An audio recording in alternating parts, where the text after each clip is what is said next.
राधे कृष्णा दोस्तों, मैं माफ़ी चाहता हूँ कि ये वीडियो डालने में थोड़ा सा मुझे वक्त लगा। मेरे बहुत सारे दोस्तों का काफ़ी कुछ कमेंट्स आया, उनका क्वेश्चंस आया कि सर नेक्स्ट वीडियो बताएंगे कि सीवी जो है यूरोपियन स्टैंडर्ड में सीवी कैसे बनाते हैं। ठीक है, तो आज मैं उस चीज़ के बारे में आप लोगों को बताऊंगा कि यूरोपियन स्टैंडर्ड में सीवी कैसे बनाई जाती है। दोस्तों, कुछ एक हमारे मित्र थे, उन्होंने काफ़ी कुछ ऐसे सवाल किए कि भाई मैं अशिक्षित हूँ, मैं कम पढ़ा लिखा हूँ, या मैं 10वीं पास हूँ, मैं 12वीं पास हूँ, क्या मुझे कोई काम मिलेगा माल्टा में? देखिए, डेफिनेटली काम मिलेगा, लेकिन ये डिपेंड करता है कि वैकेंसी के ऊपर। और दूसरा, हाँ, एक चीज़ कहना चाहूँगा कि दो प्रकार के जॉब होते हैं, एक स्किल्ड जॉब, एक अनस्किल्ड जॉब। अनस्किल्ड जॉब में भी आपको थोड़ा बहुत अनुभव होना ज़रूरी है, जैसे कि वो क्लीनर का जॉब होता है, आपका वेटर का जॉब होता है, ठीक है, या आपका डिलीवरी वर्क का जो है जॉब होता है। इस तरह की जॉब होते हैं, या शॉपिंग कॉम्प्लेक्सेस में या शॉप्स में जो जॉब्स होते हैं, थोड़ा बहुत शिक्षित होना बहुत ज़रूरी है, ये मैं आप लोगों से कहना चाहूँगा। यदि आप मान लीजिए कि बिल्कुल अशिक्षित हैं, आप बिल्कुल बोलना नहीं जानते, तो वो तो तकलीफ है, थोड़ा जॉब मिलने में तकलीफ होगी। ठीक है दोस्तों, तो आप कोशिश कीजिए कि अनस्किल्ड जॉब में भी आपको कम से कम कुछ एक अनुभव हो, या अनुभव ना हो तो कम से कम अनुभव लेके आइए। आप यदि किसी मॉल में एज ए क्लीनर का जॉब करना चाहते हैं, तो आपको मालूम होना चाहिए कि क्लीनिंग का क्या प्रोसेस होता है, कैसे हमें साफ़ सफाई करनी है। ठीक है, यदि आप एज ए डिलीवर बॉय बनना चाहते हैं, तो डिलीवरी बॉय के लिए कोई हायर क्वालिफिकेशन होने की ज़रूरत नहीं है, 10वीं 12वीं चल जाता है।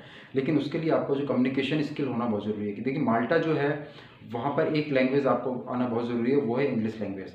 और मैं ये नहीं कहता हूँ कि आप थ्रू आउट इंग्लिश लैंग्वेज बोलें, कम से कम ऐसी इंग्लिश आपको आना चाहिए कि आप अगले की बात को समझ सको और आप अपनी बात उनको समझा सको। इसलिए मैं आपको किसी भी अंधकार में नहीं रखना चाहता हूँ।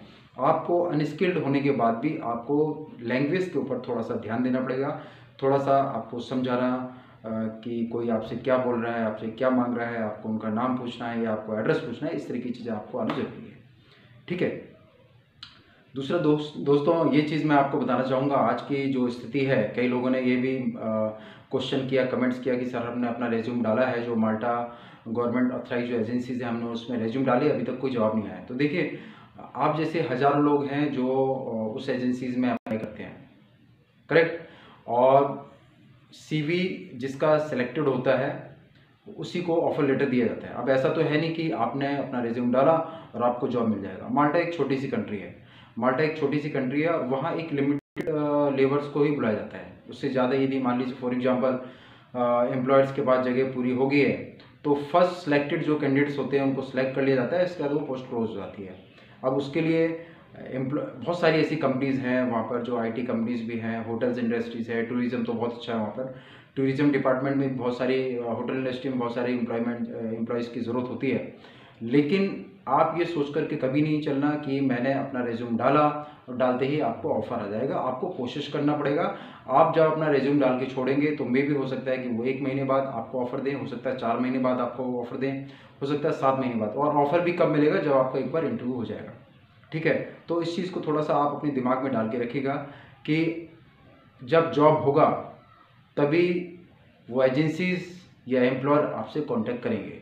आज के हालात यदि हम देखें कि इस वक्त होटल इंडस्ट्री सब बंद पड़ी हुई है, ठीक है, मॉल्स वगैरह, शॉपिंग मॉल्स, मार्केट्स मैक्सिमम बंद पड़े हुए हैं।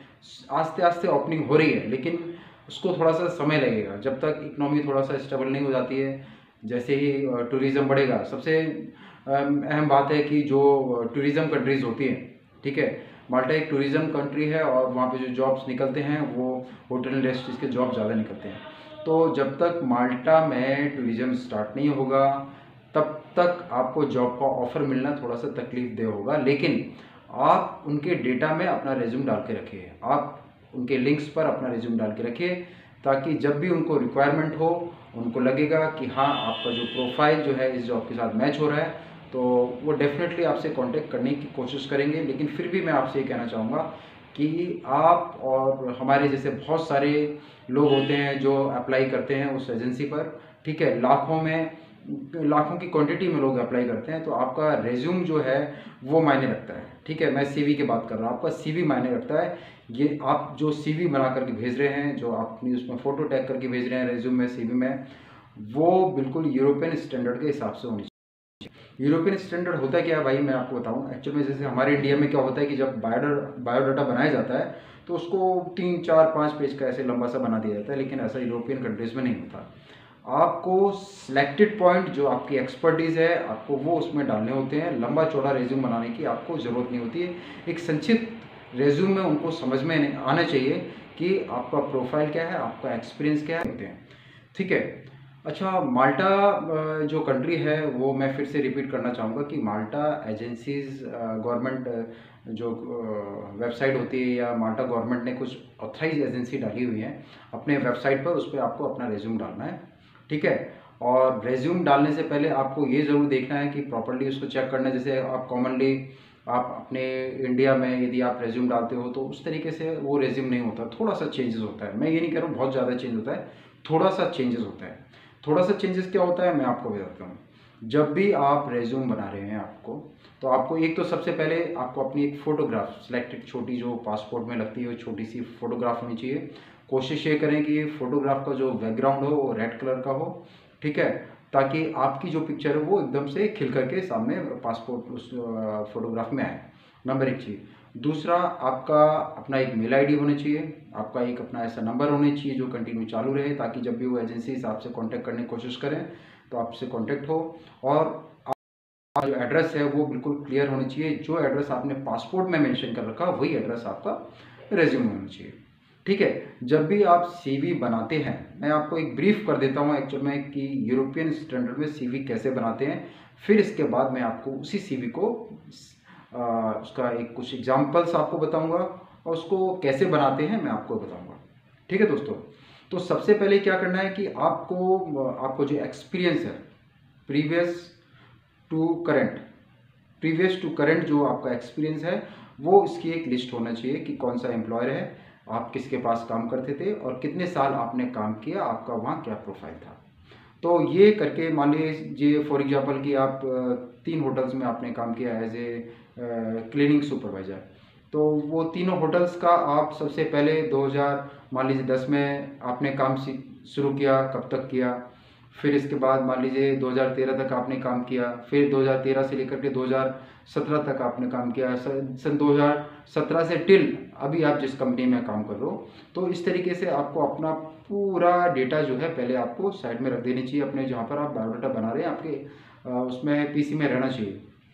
फिर जो करंट एम्प्लॉयर जिसके साथ आप काम कर रहे हैं उसकी डिटेल्स रेज्यूम में होना ज़रूरी है। सबसे पहले क्या करेंगे आप कि आपका जो बायोडाटा होता है फ्रंट, उसके राइट साइड में ऊपर या लेफ्ट साइड में आपकी एक पासपोर्ट साइज़ की छोटी सी एक फ़ोटो उसमें अटैच्ड होनी चाहिए, क्लियर फ़ोटो होनी चाहिए। और साथ में आपका एड्रेस होनी चाहिए। ये बहुत मायने रखता है यूरोपियन स्टैंडर्ड सीवीज़ में कि आपका जो एड्रेस है, आपका नाम, आपके फादर का नाम, आपका एड्रेस, आपका मोबाइल नंबर, आपकी मेल आईडी और आपकी कंट्री, ये चीज़ होना बहुत ज़रूरी है। एंड रिलीजियस यदि आप डालना चाहें, इतना मायने नहीं रखता, एक रिलीजियस आपको वहाँ पर डालना ज़रूरी है। ठीक है। उससे क्या होता है कि जब भी कोई कंट्री, हर एक कंट्री का अपना अपना जो प्रोटोकॉल होता है, अपने अपने जो है टर्म्स ऑफ कंडीशंस होती हैं, वो किस कंट्री को पहले प्रीफर करते हैं जॉब के लिए, बहुत चीज़ मायने रखती है। फॉर एग्जांपल कि कोई भी XYZ कोई भी कंट्री ले लो, इटली कंट्री ले लो, तो इटाली लोग चाहते हैं कि नहीं भाई हम लोग ज़्यादा से ज़्यादा प्रेफर करेंगे इंडियंस को, हम लोग पाकिस्तानी को प्रेफर करेंगे, या फिर हम चाइनीज़ को, हम जापानीज़ को, जो भी हो XYZ कोई भी कंट्री है, उनको लगता है कि इस प्रोफाइल के लिए हमें इस कंट्री के बंदे को बुलाना है। ठीक है। क्योंकि उनका एक पास्ट एक्सपीरियंस होता है, उनको लगता है कि इस कंट्री के लोग इस चीज़ में एक्सपर्ट हैं। ठीक है। इसलिए वो बायोडाटा में ये चीज़ फ्रंट में ही सबसे टॉप में जो मेंशन करना होता है कि आप किस कंट्री से बिलोंग करते हैं। ठीक है। फॉर एग्जांपल उनको लगता है कि जो टेक्निकल जॉब है वो इंडियंस पीपल्स ठीक से काम कर सकते हैं, वहाँ के टेक्नीशियन अच्छा एयर कंडीशन का काम जानते हैं। XYZ जो भी टेक्निकल जॉब है, स्किल्ड जॉब है, अनस्किल्ड जॉब है, तो कोशिश ये करते हैं कि ठीक है इंडियंस इसको सिलेक्ट कर लिया। या फिर फॉर एग्जांपल हमारे पड़ोसी देश हैं, बांग्लादेश है या पाकिस्तान है, उनको लगता है कि ये मोटर मैकेनिक्स वगैरह का जॉब अच्छा करते हैं, तो एक काम करते हैं मोटर मैकेनिक का जो जॉब है ये पाकिस्तान से बंदा है, इसको सिलेक्ट कर लेना चाहिए।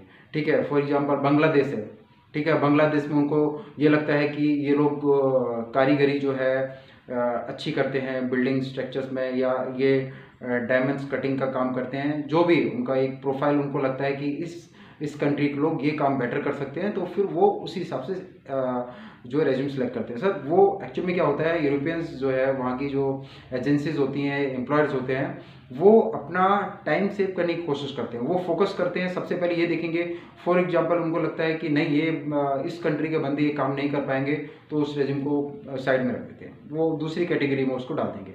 ठीक है, इसलिए वो जो रेज्यूम की हेडलाइन जो होती है, हेडलाइन के लेफ्ट साइड में आप या राइट साइड में आपका सबसे पहले आपका नाम, एड्रेस या आपकी कंट्री आना ज़रूरी है। उसके बाद जो नेक्स्ट स्टेप होता है, नेक्स्ट स्टेप में आपको कोई कमेंट्स नहीं डालने इस प्रकार के, जैसे कि इंडिया में रेज्यूमे कमेंट डालते हैं कि मैं एक बहुत ही प्रोफेशनल बंदा हूँ और मैं कोशिश करूँगा, आपको खुश करने की कोशिश करूँगा, या इस तरीके के कुछ कमेंट्स होते हैं कि we have 3-4 years experience in this field, इस तरीके से I am dedicated person, I am a team leader, इस तरीके के कुछ कमेंट्स आपको डालने की ज़रूरत नहीं है। आपको सीधा सीधा एक्सपीरियंस पर आना है। एक कॉलम होता है लेफ्ट साइड में, आपको जो रेज्यूम फ्रंट ही है उसके लेफ्ट साइड में आपको कंपनीज का नाम डालना पड़ता है और ईयर डालनी पड़ती है कि कौन सी कंपनी है, कौन सा ईयर है। मान ली 1 2 3 4 5 कंपनीज में आप काम कर चुके हैं, 1 2 3 4 5 कंपनीज में ड्यूरेशन क्या रहा, किस किस ड्यूरेशन में आपने काम किया, वो डालना होता है। और राइट साइड में आपको सिंपली आपको जो आपका वर्क प्रोफाइल रहा आपको वो डालना पड़ता है। ठीक है दोस्तों, तो ये एक स्टैंडर्ड होता है। इसके लिए मैं आपको कुछ सैंपल्स दिखाऊंगा, वो बड़ी सिंपल तरीके से आप यदि अपने घर में आपका डेस्कटॉप है, यदि आप टाइप नहीं करना जानते, किसी से टाइप करवा करके यूरोपियन स्टैंडर्ड में आप रेज्यूम अपना बना सकते हैं। लेकिन आपके रेज्यूम में जो डिटेल्स रहेगी वो डिटेल्स बिल्कुल क्लियर होना ज़रूरी है। एजुकेशन से रिलेटेड कुछ भी चीज़ आप जो है उसमें गलत नहीं डालेंगे, ये चीज़ आपको ध्यान रखना है। क्योंकि यदि आपका एक्सपीरियंस सर्टिफिकेट, आपकी जो एड्रेस जो आपके पासपोर्ट में दिया है वो भी कुछ भी मिसमैच होता है, तो उस केस में आपका जो ऑफ़र है रिजेक्ट किया जा सकता है। इसलिए आप अपने सीवी में वही चीज़ डालें, आप अपने बायोडाटा में वही डालें जो आप जानते हैं, जो आपकी एक्सपर्टीज़ है, जो आपका एक्सपीरियंस है, आपको सिर्फ वो डालना है। उससे आगे बढ़ चढ़ कर आपको सीवी में कुछ भी एंट्रीज नहीं करनी है। तो दोस्तों मेरे ख्याल से मैंने आपको जो ब्रीफ किया आपको समझ में आ गया होगा। अब मैं आपको ले चलता हूँ पीसी पर और बताऊंगा कि किस तरीके से यूरोपियन स्टैंडर्ड में सीवी बनाया जाता है। ठीक है दोस्तों, तो रेडी हो जाइए, कॉपी और पेन लेकर के। जो नोट्स करना हो आप उसमें नोट कर सकते हैं, कैसे आपको किस लिंक पर जाना है, बायोडाटा में क्या क्या चीज़ रिक्वायर्ड है वो आप लिख सकते हैं। मैं आपको बताता हूँ पीस में। आइए दोस्तों, रेडी हो जाइए।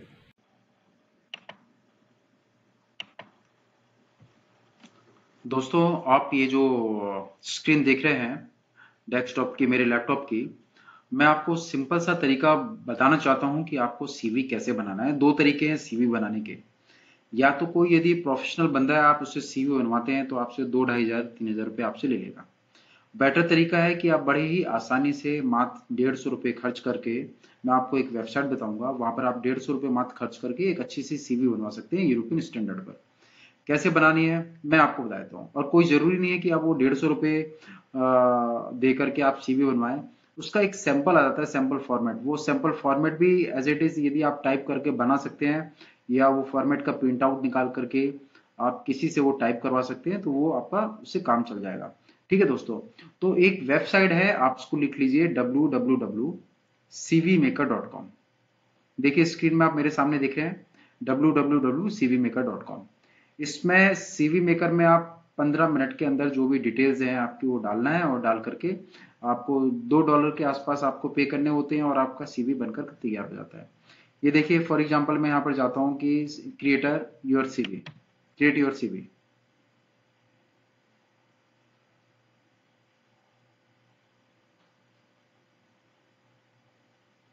ये देखिए सामने, देखिए ये मार्क आ रहा है यहाँ पर सीवी मेकर वालों का, और यहाँ पर पर्सनल डिटेल्स उन्होंने मांगी। 3 स्टेप्स इन्होंने मांगे, 3 स्टेप में आपका सीवी बनकर रेडी हो जाएगा।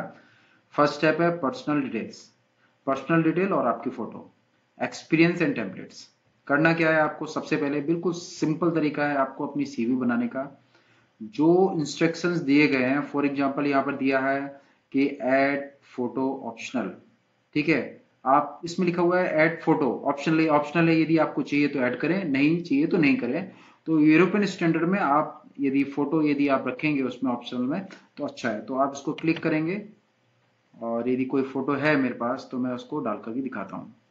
जस्ट यहाँ से आपको टैग करना है, क्लिक टू ड्रैग, ठीक है। ये मेरे डेस्कटॉप पर जो है एक फोटो पड़ी है, वो मैं आपको डाल के दिखाता हूँ। ठीक है, ये इमेज है, मैंने इसको डाल दी। ठीक है, एक टेक्नीशियन का एक लोगो है, मैंने डाल दिया। और इसको यहाँ पर देखेंगे आप, सेव लिखा हुआ, आप सेव करेंगे इसको। ये देखिए आप स्क्रीन पर इस फोटो आ गया। आप चाहें तो उसको हटा करके रिमूव करके आप दूसरा फोटो डाल सकते हैं। मैंने जस्ट एक एग्जांपल के लिए एक टेक्नीशियन का जो एक लोगो फोटो था वो मैंने डाला। आपको अपना फर्स्ट नेम लिखना है, कुछ भी लिख लीजिए, विजय कुमार, यहाँ पे लिखिए कुमार। लास्ट नाम जो भी आपको हो, आपको अपना मेल आईडी डालना है, vijay@gmail.com। आप अपना फ़ोन नंबर डालिए 91678543 जस्ट एग्जाम्पल डाला है, कुछ नहीं डाला है। और जस्ट नीचे यहाँ पर आपका जो एड्रेस है वो आपको एड्रेस डालना है, जहाँ पर भी मान लीजिए आप लखनऊ में रहते हैं, आप दिल्ली में रहते हैं, तो आपको जो फ्लैट नंबर है, हाउस नंबर है, वो डालिए। Example of 45 Delhi. सॉरी, आज गला थोड़ा खराब है, आप लोगों को बताने में थोड़ी परेशानी हो रही है। नीचे आप जिप कोड डालेंगे, कौन सी सिटी है वो डालेंगे आप। आपका बर्थडे क्या है वो आप डालेंगे, मंथ डालेंगे, ईयर डालेंगे। बर्थ प्लेस क्या है आपका वो आपको डालना है। आपके पास यदि ड्राइविंग लाइसेंस हो, आप ड्राइविंग लाइसेंस का नंबर डाल सकते हैं, मैंने जस्ट एग्जांपल डाला हुआ है किसी का। और आप जो जेंडर है, मेल है, फीमेल है, आप डालिए। नेशनलिटी क्या है आपकी, इंडियन है, पाकिस्तानी है, जो भी है यूरोपियन से वो आप डाल सकते हैं। मैरिज का स्टेटस क्या है, यस नो डालना है। आपका जो भी लिंक्डइन का लिंक है वो डाल सकते हैं, आपकी अपनी कोई वेबसाइट डालिए तो आप डाल सकते हैं। नीचे देखिए दिया गया है एडिशनल इंफॉर्मेशन। एडिशनल इंफॉर्मेशन में एक्चुअल में ये जो मैंने नीचे डाला है वो एडिशनल इंफॉर्मेशन थी। पहले से मैंने इसको खोल रखा था पेज को, इसलिए वो चीज़ आ गई। आपको फिर से बताता हूँ, यहाँ आपको फोटो जो है ड्रैग करना है। आपको अपना नाम, लास्ट नेम डालना है, फर्स्ट नेम डालना है, आपको अपनी मेल आईडी डालना है, अपना मोबाइल नंबर डालना है, डालना नहीं भूलें। एड्रेस आपको पूरा डालना है। आपका जिप कोड, जो भी इंडिया का जिप कोड चलता है वो आपको डालना है, किस एरिया में आप हैं, कौन सी सिटी में आप हैं, आपका डेट ऑफ बर्थ क्या है, आपका डेट ऑफ बर्थ प्लेस क्या है। ड्राइविंग लाइसेंस यदि है तो ड्राइविंग लाइसेंस नंबर डालें, और आप किस मेल फीमेल किस जेंडर में आप जेंडर डालिए। नेशनलिटी आप डालिए, और मैरिज का स्टेटस है वो आपको डालना है। ये आपकी एडिशनल इन्फॉर्मेशन होगी। और साथ में आपका यदि वेबसाइट है और यदि आपका लिंक्डइन में यदि कोई लिंक है वो आप डाल सकते हैं, अदरवाइज कोई दिक्कत नहीं है, आप उसको खाली छोड़ सकते हैं और नेक्स्ट स्टेप में जाएंगे।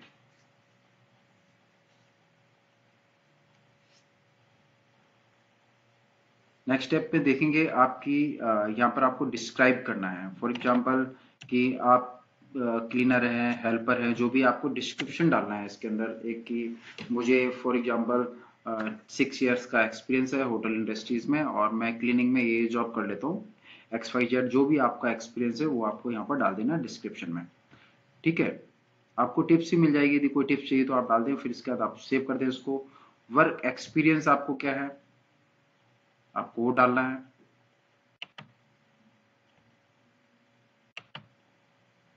ये देखिए एजुकेशन पाए तो आपका एजुकेशन क्या है, एजुकेशन की पूरी डिटेल डाली है। डिग्री ली है, डिप्लोमा लिए है, या जो भी है, नहीं है तो कोई दिक्कत नहीं है। वो जॉब प्रोफाइल पर डिपेंड करता है, और कौन सी सिटी से आपने जो सर्टिफिकेट या डिप्लोमा आपने लिया है, कौन से स्कूल में आप पढ़े हो। ठीक है, आपका स्टार्ट डेट क्या है, एंड क्या डेट है, आपका जो भी डिप्लोमा डिग्री है स्कूलिंग करने का, इसमें आप डिस्क्राइब कर देंगे कि किस सब्जेक्ट में आपने स्टडी की है। और ये एक्सपीरियंस सर्टिफिकेट है, आपका जॉब टाइटल रहेगा, कौन सी सिटी है, एम्प्लॉयर का नाम क्या है। एम्प्लॉयर मतलब जो कौन सी कंपनी में आप काम करते थे, कब आपने जॉब स्टार्ट किया, कब आपने एंड किया, और उसका डिस्क्रिप्शन की आपका वर्क प्रोफाइल वहाँ पर क्या था। यदि आप क्लीनर थे तो आपका क्लीनिंग जॉब क्या था, आप किस तरीके से क्लीनिंग करते थे, कि आपकी रिस्पॉन्सिबिलिटीज वहाँ क्या क्या थी। ऐसे करके आप अपना पूरा एडिशनल जो भी है यहाँ पे अदर्स, यदि आपके कुछ एक्सपीरियंस है वो आप ऐसे ऐसे करके डालते जाएंगे। ठीक है, आपका कोई इंटरेस्ट है तो आप इसमें इंटरेस्ट डाल सकते हैं। ठीक है, किसी कंपनी का यदि रेफरेंसेस आपको देना है ऑन योर रिक्वेस्ट, यदि आप किसी कंपनी में आप पहले से काम करते हैं तो अपना एक रेफरेंस आप दे सकते हैं। इसको यस या नो कर दें, ये ऑप्शनल है, यस या नो। रेफरेंस देना ठीक है, आपको किसी का रेफरेंस देना है तो नहीं देना है। आपको जो स्किल है, आपको स्किल डालना है, स्पेशलाइजेशन आपका किस में है, आपका यदि कंप्राइज स्किल है, आपका स्किल लेवल क्या है, आप बेसिक में है या प्रोफेशनल स्किल है, आप उसमें डाल सकते हैं। टिप्स भी दिए हो, टिप्स के हिसाब से आप टाइप कर सकते हैं, ठीक है। ये ऐड एक्स्ट्रा सेक्शंस हैं आपके पास, यदि कोई लैंग्वेज है, एक्स्ट्रा लैंग्वेज आपको आती है, कुछ आपने होटल इंडस्ट्रीज के क्लीनिंग से रिलेटेड यदि आपने कोई कोर्स किया हुआ है, ठीक है। यदि आपका कोई भी आपको जो प्रोफाइल है उससे रिलेटेड यदि आपने कोर्स किया, आपका कुछ अचीवमेंट्स है या आपकी कोई पब्लिकेशंस है, वो आप इसमें एक्स्ट्रा डाल सकते हैं और आगे आप नेक्स्ट स्टेप करेंगे, ठीक है। तो नेक्स्ट स्टेप में ये एक फॉर्मेट आपका एक तैयार हो रहा है। देखिए ये जो फर्स्ट एंड सेकेंड फॉर्मेट होती है जिसमें आपके ऊपर फोटो दी है, नीचे डिटेल्स दी है, एक्सपीरियंस जो मैंने आपकी फिलअप नहीं किए, ठीक है, क्योंकि यदि मैं फिल करने जाऊंगा आधा पौना घंटा फिलअप करने में लग जाएगा, तो आप जो डिटेल्स है वो आप फिलअप कीजिए। और ये जो फॉर्मेट है, इस फॉर्मेट में आप जाकर के जो भी आप एक फॉर्मेट चाहते हैं वो उस फॉर्मेट में आप जो है अप्लाई कर सकते हैं। ये कैम्ब्रिज फॉर्मेट है, एक स्टैंडर्ड फॉर्मेट है, कोशिश करें कि आप ये स्टैंडर्ड फॉर्मेट आप चुने अपने बायोडाटा के लिए, ठीक है। और फिर इसके बाद आप इसको डाउनलोड करना चाहते हैं तो डाउनलोड के टाइम पर आपसे एक नॉमिनल जो फीस मांगी जाएगी, लेकिन रेज्यूम में आपको डिटेल्स आपको ही भरनी है, क्योंकि जो रेज्यूम प्रोवाइडर है या रेज्यूम मेकर है वो आपको डेटा को अलाइन कर देगा, लेकिन डिटेल्स आपको ही डालने पड़ेगी। वो ऑटोमेटिकली नहीं डलती है, क्योंकि यदि आप अपने तरफ से यदि वो जो जो वेबसाइट है यदि वो आपके डिस्क्रिप्शन में डालेंगे तो उसमें और आपके एक्सपीरियंस के डिस्क्रिप्शन में फ़र्क आ जाएगा। इसलिए जो भी डिस्क्रिप्शन है एक्सपीरियंस का आप खुद डालें। यहाँ से आप जो पेमेंट कर सकते हैं, ठीक है। इनका नियर अबाउट अभी इस वक्त जो रेट चल रहा है $2.95 चल रहा है, वो आप पेमेंट कर सकते हैं। एक ये तरीका है। दूसरा तरीका क्या है कि आप जो है सिंपली एक फॉर्मेट आप डाउनलोड कर सकते हैं। मैंने एक डाउनलोड कर रखा है फॉर्मेट एक्सपीरियंस बायोडाटा का। ये है एक फॉर्मेट है मेरे पास क्लीनर का, जो क्लीनिंग वर्क के लिए माल्टा या यूरोप कंट्रीज में जाना चाहते हैं तो उसके लिए क्लीनिंग वर्क का एक फॉर्मेट मैंने तैयार करके रखा हुआ है। तैयार किया मैंने, डाउनलोड किया था एक्चुअल में, तो वो मैं आपको दिखाता हूँ कैसा होता है।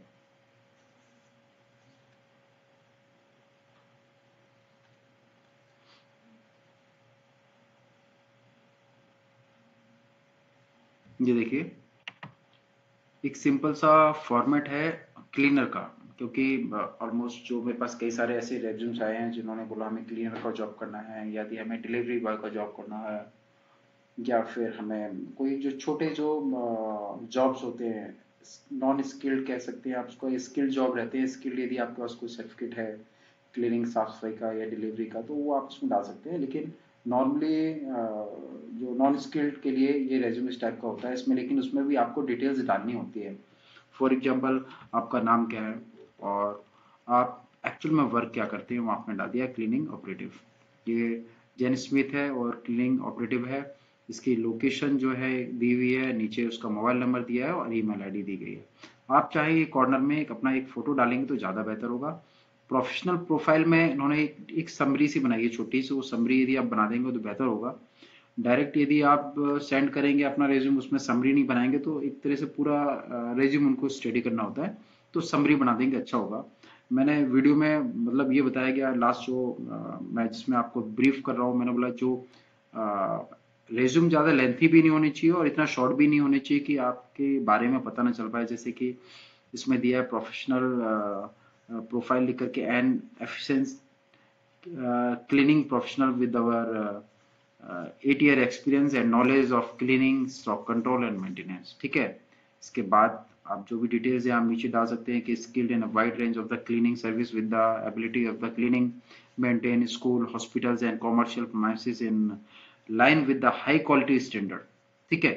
तो एक डिस्क्राइब करना होता है आपको कि आप कौन कौन से इंडस्ट्री में आप काम कर चुके हैं। जैसे स्कूल में भी फैसिलिटीज़ वर्क होती हैं, वहाँ पे क्लीनिंग जॉब्स वगैरह होते हैं, हॉस्पिटल इंडस्ट्रीज में, होटल्स में। आपका कोर स्किल क्या है? यदि आप देखेंगे, इसको मैं स्क्रॉल करता हूँ, ऊपर जाता हूँ, देखिए कोर स्किल में काफ़ी कुछ पॉइंट दिए गए नीचे, ठीक है। Cleaning equipment, stock and maintenance controls, health and safety, room maintenance, house keeping services, customer services, cleaning procedures, जो भी रहते हैं वो आपका एक कोर स्किल है, ठीक है। इसके बाद कैरियर समरी। कैरियर समरी में क्या होगा कि आपने लास्ट इसमें एक फॉर्मेट में डाला हुआ है कि 2011 का एक्चुअल में रेज्यूमे है, 2021 चल रहा है, 2021 में जो प्रेजेंट कंडीशन है, आपका जो वर्क क्या है, ठीक है, वो डालेंगे। वर्क की स्किल की, आपका क्लीनिंग आप जॉब करते हैं, ठीक है। और इसमें आपका जो एक्सपीरियंस क्या है वो आपको शेयर करना है कि कितने नंबर्स ऑफ आपके क्लीनिंग वहाँ पे स्टाफ्स हैं, क्योंकि ये जो रेज्यूम दिया गया है, ये दिया गया क्लीनिंग ऑपरेटिव, एक ऐसा बंदा जो क्लीनर्स होते हैं उनको ऑपरेट कर रहा है, जो सुपरवाइजर जॉब होता है, ठीक है। तो उसमें इन्होंने दिया है कि सॉरी, स्क्रॉलिंग में थोड़ा दिक्कत आ रही है, कि working alongside a 5 cleaning operator as a part of the wider cleaning company consisting of the 16 staff member and providing the cleaning service to external commercial companies, ठीक है। मतलब एक ऐसी कंपनी है जो क्लीनिंग ऑपरेशन का काम करती है, उसमें हमारा 60 नंबर्स का स्टाफ है। एक जस्ट एक ब्रीफ कर दिया कंपनी के बारे में, और नीचे जो आपकी की रिस्पॉन्सिबिलिटीज होती हैं कि आपको क्या क्या करना होता है। Ensure the high standard cleanness of the office, office की क्लीनिंग अच्छे से करनी है, रिसेप्शन एरिया को ठीक से क्लीन करना है, कॉरिडोर को अच्छे से क्लीन करना है, जो लिफ्ट एरियाज है उसको आपको क्लीन करना है, आफ्टर क्लीनिंग आपको फ्लोर्स को वैक्यूम करना है, डस्टिंग करना है, पॉलिशिंग करना है, ये सब चीजें जो है जो क्लीनिंग वर्क में आती है आपको। डोर्स है, विंडोज है, ठीक है। तो इन्वायरमेंट सेफ्टी के लिए क्लीनिंग वर्क में जो भी होता है, सेफ्टी आपको क्या क्या रखनी है, वो सब चीजें आपको देखनी है। जैसे यहाँ पे लिखा है secure and clean working environment, promptly empty wasting the beans, जो आपकी जो वेस्टिंग आइटम्स है बिन्स में रखा हुआ है उसको निकालना, ट्रांसपोर्टिंग में उसको वेस्टिंग को देना, इस तरह की जो है वो सर्विसेज होती है। यदि आपके आपके काम में यदि जो कुछ आपके अचीवमेंट्स रहे हैं, वो अचीवमेंट्स आपको देना है, एक्स्ट्रा कुछ कंपनी का कुछ सेव करके दिया, आपको सेविंग करके दिया है क्लीनिंग वर्क में, तो वो आपको दिखाना है, ठीक है। ऐसे करके जो भी आप 2 3 4 कंपनी में आपने जो भी जॉब किया है उसको वन बाय वन प्रेजेंट से लेकर के प्रीवियस तक के आपको डिटेल्स उसमें डालने हैं। बाकी नीचे जो भी आपकी एजुकेशनल क्वालिफिकेशन है वो आपको यहाँ पे डिटेल में डाल देनी है, और आपका ये रेज्यूम बन के रेडी हो गया, ठीक है। एक ये आपका सिंपल सा एक फॉर्मेट है। इस ऐसा फॉर्मेट बना करके आप जो है सीवी जो है, मैंने लास्ट वेबसाइट में आपको बताई थी कि एक लिंक है www.dier.gov.mt, उसमें जाएंगे, उसके लिंक्स में बहुत सारे वो दिए हुए हैं, एजेंसीज दी हुई हैं, वो एजेंसीज की जो मेल आईडीज दी हुई हैं, आप अपना उसमें रेज्यूम फॉरवर्ड कर सकते हैं, ठीक है दोस्तों। तो कोई इतना हार्ड एंड फास्ट नहीं है कि आप रेज्यूम नहीं बना सकते, बड़ी सिंपल तरीके से कोई आप गूगल से कोई भी एक फॉर्मेट जो है वो आप डाउनलोड करें, उस फॉर्मेट यदि पीडीएफ में हो तो उसको वर्ड में कन्वर्ट करें, वर्ड में कन्वर्ट करके आप अपनी डिटेल्स उसमें ऐड कर दें एज इट इज जो आपकी है, तो आपको एक फॉर्मेट बना बनाया मिल जाता है गूगल से। एक सिंपल सा तरीका मैंने आपको बताया, आजकल गूगल पर आसानी से जो है पीडीएफ को वर्ड में कन्वर्ट करने का एक तरीका होता है। सर्च कीजिए आप गूगल इंजन में कि European standard CV for cleaner, या फिर European standard CV for technicians, या European standard CV for delivery boy, ऐसे करके एक फॉर्मेट आएगा। वो फॉर्मेट को भी आप उस पीडीएफ को डाउनलोड करें, वर्ड में कन्वर्ट करें, और वर्ड में कन्वर्ट करके उसके अंदर एडिटिंग करके आप एज इट इज आप भेज सकते हैं, ठीक है दोस्तों। तो आज के लिए इतना काफी है। राधे कृष्णा, जय हिंद, जय भारत, धन्यवाद।